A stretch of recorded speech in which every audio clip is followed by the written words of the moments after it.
progress. So after cleaning up, I went to find the party. In our tent city, I didn't have to look very far to find where the most noise was coming from. It was the tent where one of the fellows was really feeling his oats and firing his pistol through the canvas top. That was the most excitement anyone could dream up for that historic night. That was a prelude to the letter that I've written. Dearest folks, V.E. Day, but as the old saying goes, no rest for the wicked. I just returned from 7.5 hours of flying.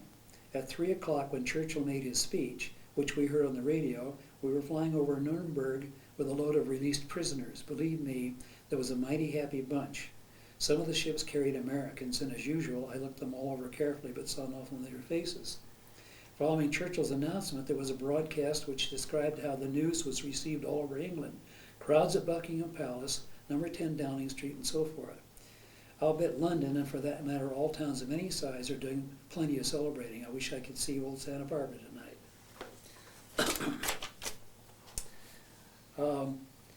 The next thing was a leave to to Morzine, France, which was very close to the Swiss border, right at the foot of Mont Blanc. And I was there for a week, I think it was. While we were there, there were some officers who had a command car, and they traveled all over the place.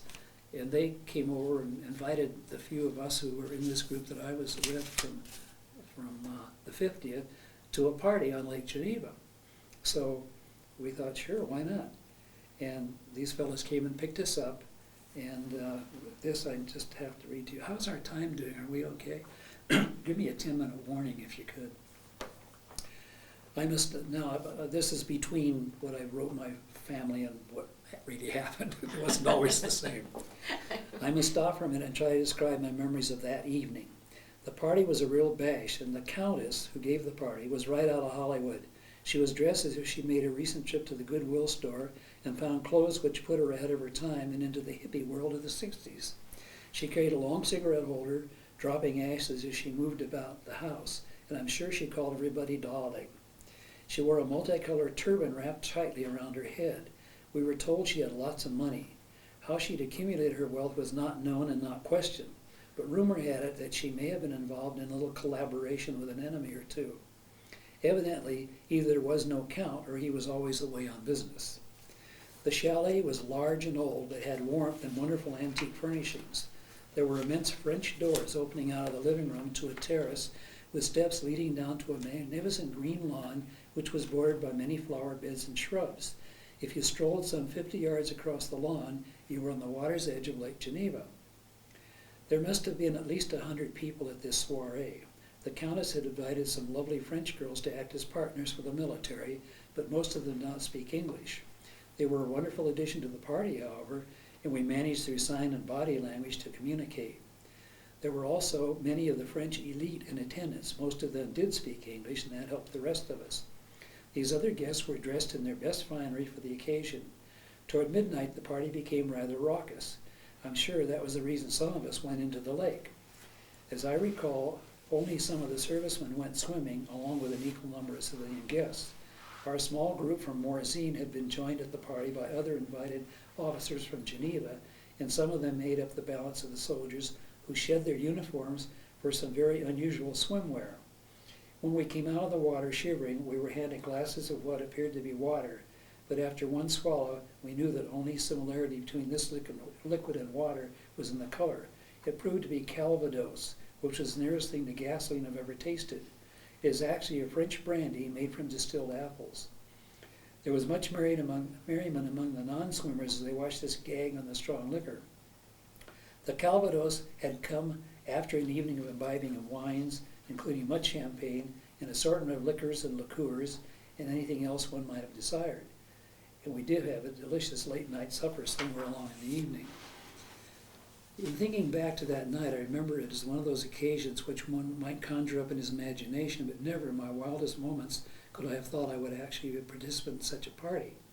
To the Countess, I'm sure it was just another night. She was probably did this style of entertaining often. She seemed to love every minute and was the perfect gracious hostess. I'm only sorry that we're not invited back for a repeat performance during our short stay in Morzine. And what we didn't have bathing suits, though. She found some old scarves or something that we wrapped around us. Modesty. Yes, like modesty. We didn't. Nobody skinny dipped in those days. Now, did you take any pictures when you were? I did, but my pictures didn't. I've got a photo album at the museum too. I gave that to them. One I should have brought. I did have some of the pictures scanned in a book to take down to San Antonio last year, and I still have that. But they weren't very good quality. Usually, you had to have somebody on the base do it for you, and the equipment just wasn't that great. I did get some wonderful shots of Paris from overhead, looking down on the Eiffel Tower and the Arc de Triomphe, things like that. But and it was hard to get film. Yes. Pretty hard. Yes. Now we're up to VJ time. I happened to be on another leave in Cannes on the Riviera on August 14, which was when the Japanese actually surrendered, but VJ Day didn't come for a while after that. But on that particular night, I'll tell you what went on. When I say Cannes celebrated, that was putting it mildly. On the day we arrived, August 14, 1945, the Japanese surrendered, and the first night on the Riviera was really wild. There was much bubbly, and not only were people parading around, they were dancing in fountains in front of every hotel up and down the waterfront. There wasn't a dry body for miles. Whoever wasn't wet from being in the fountain water was wet from champagne being poured over them. There was dancing in the streets all night. The official VJ was not until September 2nd, 1945, but wild celebrations took place every night after the atomic bombs were dropped in Japan. Everyone knew it was only a matter of days until the surrender and the end of World War II.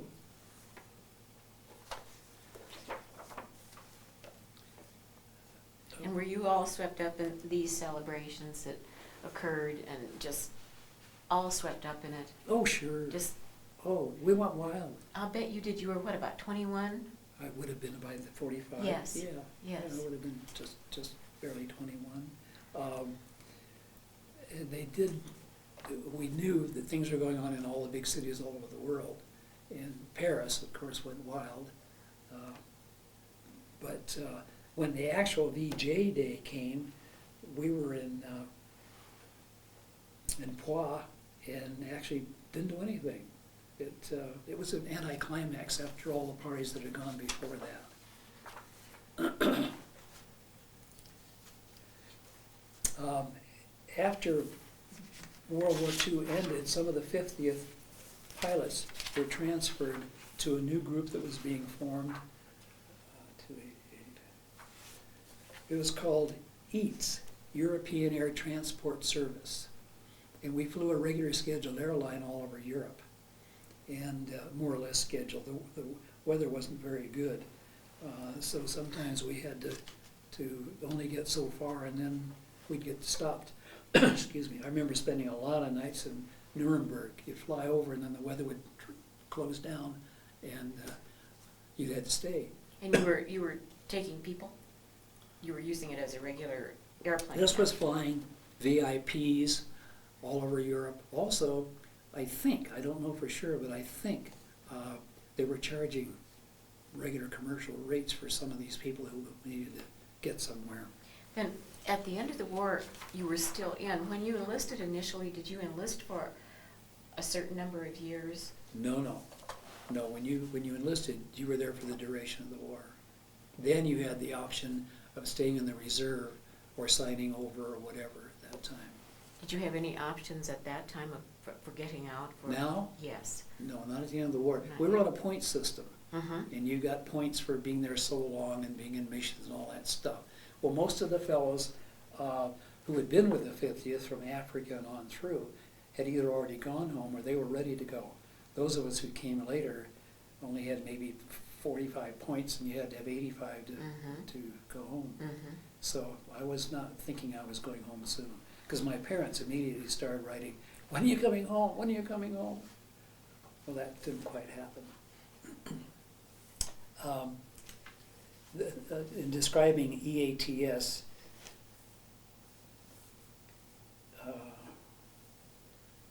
one of the fellows got to fly Justice Jackson, who was involved with the Nuremberg war trials, and his party they were picked up in Nuremberg. They went to Paris, Copenhagen, Oslo, Stockholm, and back.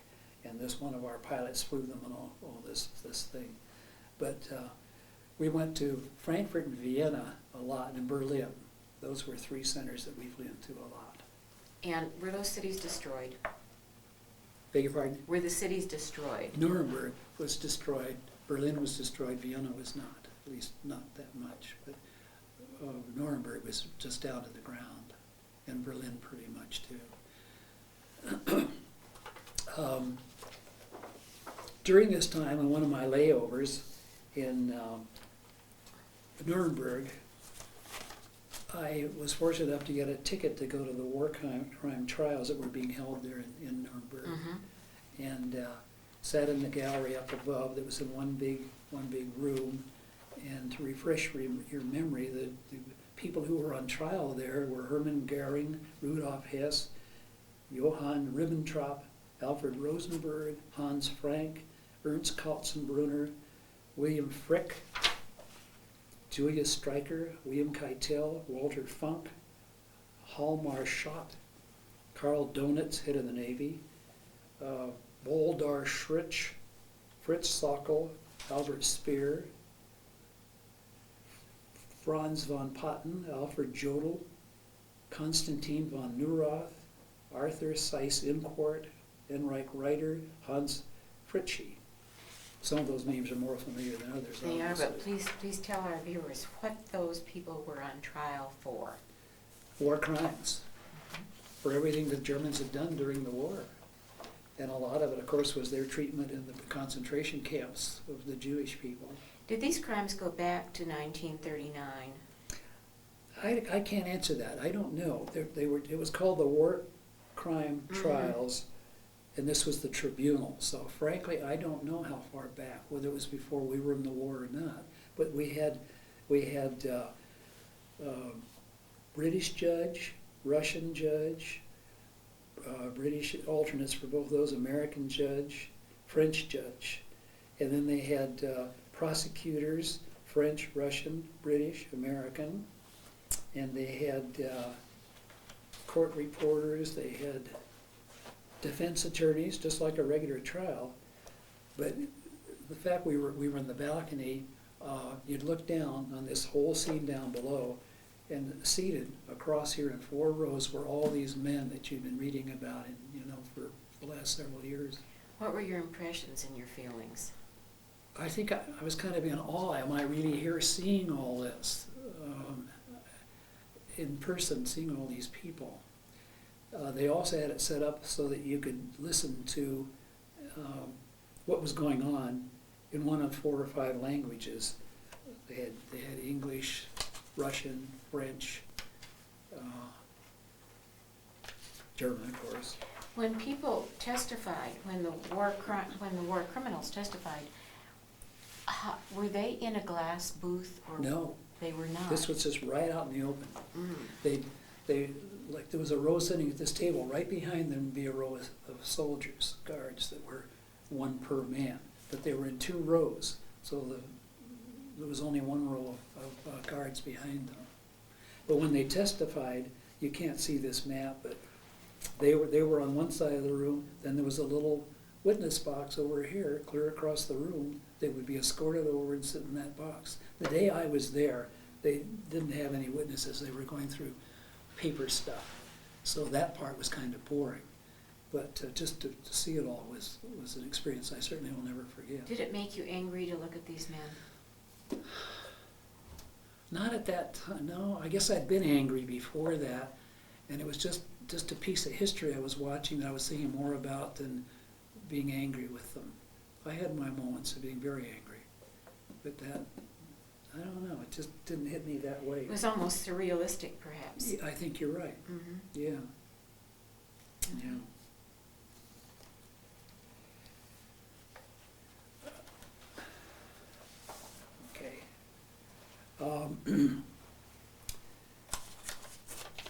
After I got back from that trip, we could put in for a leave. And of course I put in all the time because great to see all I could. So I did have a leave to go to Switzerland proper. And when I got back, I wrote to my family, every time I return from a leave, I have sort of a let down feeling for a few days, and I'm sure I had it yesterday and today. After having such a wonderful time, it seems quite monotonous and dull to be back here again.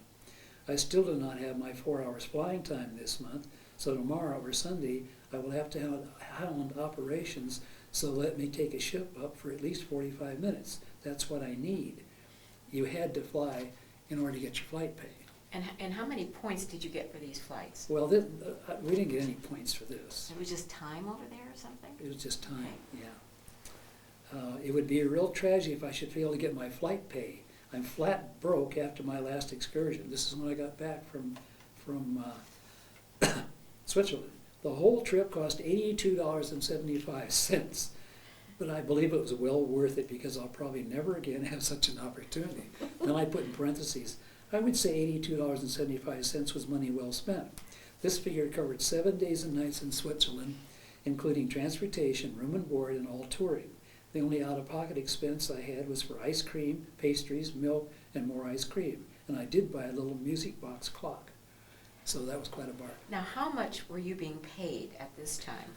Oh dear, I don't remember. Not very much. I really don't remember.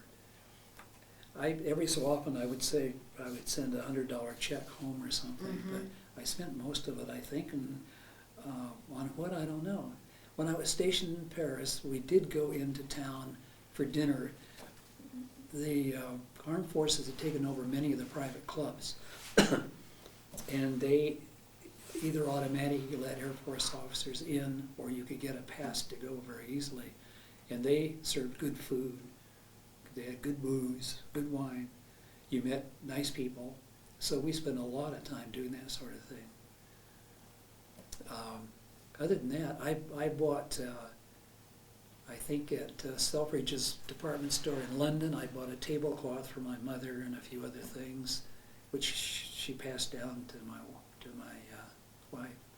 And in France, I sent home some bottles of perfume, stuff like that. And I remember sending a sweater to my sister from somewhere. But I didn't buy a lot of stuff, and I didn't seem to have a lot of money left over. I did loan some of mine out to the guys that gambled it away the first day after payday. You know, they were broke, so I loaned it out sometimes. After being in European Air Transport Service, I was only doing that for a month and a half, but it seemed like it was forever because I've had all these overnights. I had a chance to become a test pilot on the C-47s. So I chose to do that rather than making these tours all the time, and that way I could be in Paris every night, you see.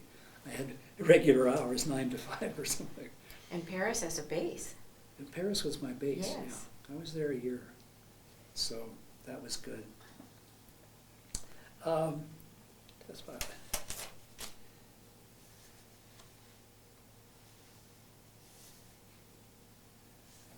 Let me go past that. I'm down to about the end now.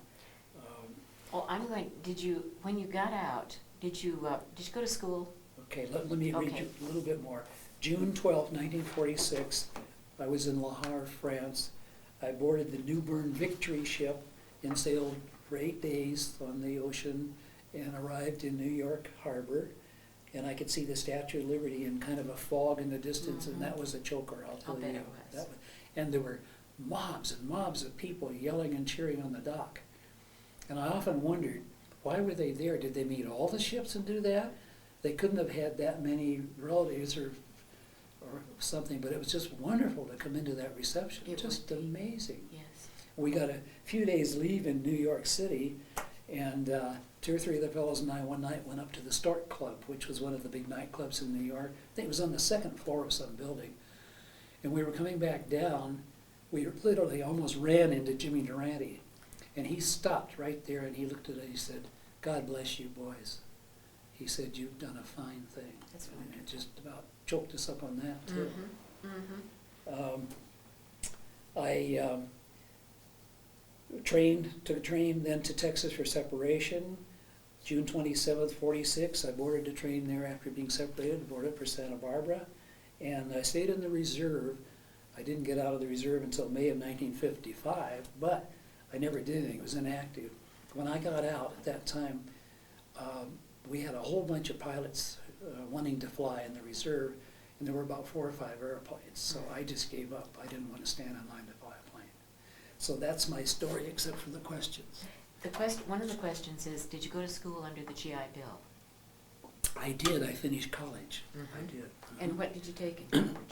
I changed this economics, and I graduated in the field of economics, which I don't know really helped me or not. But Did you keep contact with any of your buddies? yes, I wrote to several of them. Some in the California area. I visited them, and they visited me. I was still in Santa Barbara at that time, and then I moved to La Jolla not long after that.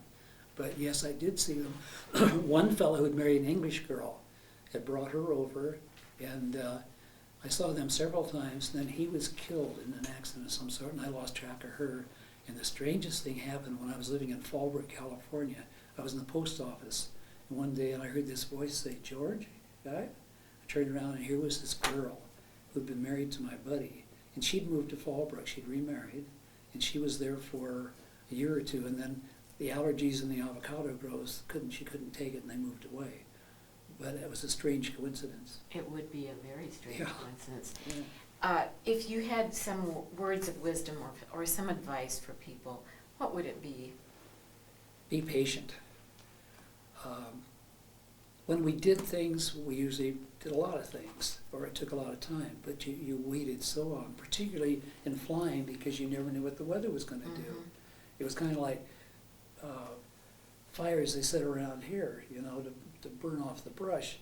It's supposed to be tomorrow, and then the wind comes up and they can't do it. Well, that's the way we were. We were supposed to go somewhere tomorrow, and the fog would be in, or the destination would be closed down, so you sat and waited. And usually they didn't call off the flights until a good many hours had passed by, so you sat. A lot of the guys did a lot of gambling. There was a lot of bridge playing. I even played bridge in those days. But I did a lot of reading, mostly novels, and we saw movies all the time. The first run movies, a lot of them were brought over to us. And in fact, I kept a list of all the movies I saw, picked up from the book, because I always mention them. I've got 2 or 3 pages typewritten of movies that I saw. But advice, gee, I don't really have much. As I said, I was very, very lucky to have seen as much as I did. I think I absorbed quite a bit of it, and I was never injured, never in harm's way except the one time. One time I was flying, and I almost hit a mountain. We were trying to fly by contact, and all of a sudden I saw trees in front of me, and I jerked that thing. We went straight up in the air, and I got out of there. They kept telling me on the radio, "It's clear pretty soon." No way.